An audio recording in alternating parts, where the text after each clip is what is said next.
नमस्कार. आज मी बनवणार आहे पेढा मोदक. हा पदार्थ तुम्ही नैवेद्याला बनवू शकता किंवा मग ताटाला वाढण्यासाठी गोड पदार्थ म्हणून बनवू शकता किंवा मग तुमच्या लहान मुलांना जर गोड पदार्थ आवडत असतील, खास करून पेढा, तर तुम्ही हा नक्की करून बघा. खूप मस्त होतो. आता इथे सगळ्यात आधी आपण कढई गरम करायला ठेवलेली होती. त्यामध्ये 1 चमचा तूप टाकून घ्यायचे. तूप थोडंफार गरम झाले की त्यामध्येच आपल्याला 1 कप दूध टाकून घ्यायचे. मी कपाने मोजून मग नंतर डब्यामध्ये टाकलेलं होतं हे दूध आणि त्यामध्येच आपल्याला अर्धा कप साखर टाकून घ्यायची. साखर इथे तुम्ही तुमच्या आवडीनुसार कमी जास्त टाकून घेऊ शकता. म्हणजेच तुम्हाला गोड कितपत आवडतं त्यानुसार तुम्ही इथे कमी जास्त करू शकता. आता ही साखर आपल्याला चांगली विरघळवून घ्यायची दुधामध्ये. दूध इकडे उकळत होतं तोपर्यंत आपण ड्रायफ्रुट्स कट करून घेऊया. ड्रायफ्रुट्सही तुम्ही तुमच्या आवडीनुसार कुठले आवडतात किंवा मग तुमच्या मुलांना कुठले आवडतात त्यानुसार यामध्ये टाकून घेऊ शकता.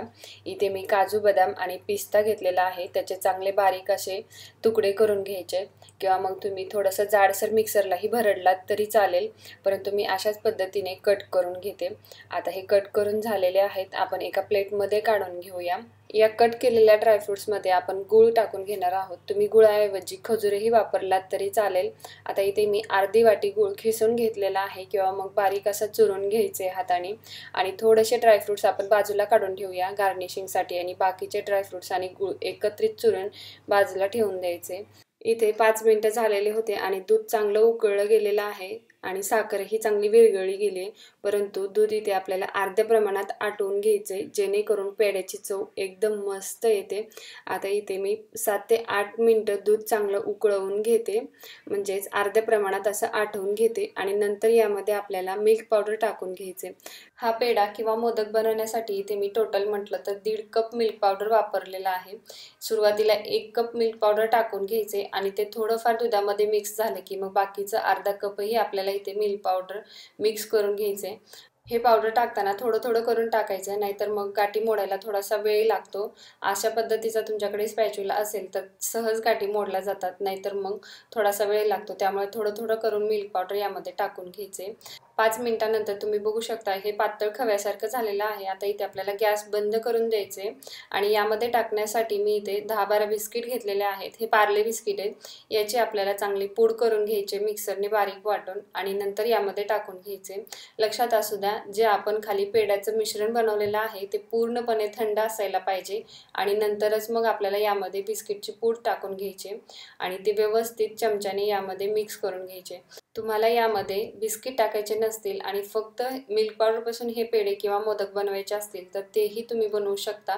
फक्त दूध वापरताना दुधाचं प्रमाण थोडंसं कमी वापरायचं, म्हणजेच खवा चांगला घट्ट असा तयार होतो आणि त्यापासून पेढे किंवा मोदक सहज वळले जातात. आता इथे मी व्यवस्थित मिक्स करून घेतलेलं आहे सगळं मिश्रण आणि मोदक बनवायला घेतलेले होते. मोदक बनवण्यासाठी मी इथे माझ्याकडे साचा होता, त्याला व्यवस्थित तूप लावून घेतलेलं आहे जेणेकरून साच्याला जे आपण मिश्रण बनवलेलं होतं पेढ्याचं ते चिटकणार नाही.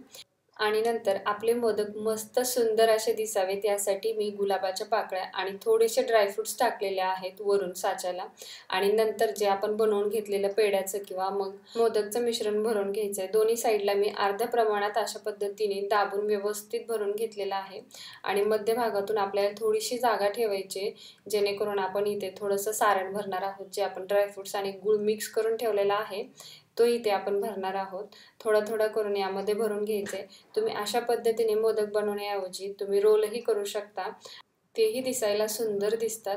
आता व्यवस्थित हा साचा आपल्याला दाबून घ्यायचे आणि थोडंफार बाहेर आलेलं मिश्रण थोडंसं हाताने दाबून घ्यायचे आणि एक्स्ट्राचं जे मिश्रण आलेलं आहे ते व्यवस्थित काढून घ्यायचे आणि साचा हळूच उघडून आपला मग मोदक साच्याच्या बाहेर काढून घ्यायचे आणि तुम्ही बघू शकता इथे मोदक किती मस्त असं झालेलं आहे. फक्त 10 ते 15 मिनिटं लागतात हे बनवण्यासाठी. मी तर मग ते फक्त 5 ते 10 मिनिटांमध्ये मोदक सहज तयार होतात. विकत्रीचं बाहेरचं खाण्यापेक्षा तुम्ही घरच्या घरी मुलांना हे करून द्या, खूप आवडीनं खातील. किंवा मग उद्या संकष्ट चतुर्थी आहे, चतुर्थीला बाप्पाच्या नैवेद्याला नक्की करून बघा, खूप मस्त होतात. बाकीचे राहिलेले मोदकही मी अशाच पद्धतीने सगळे करून घेते.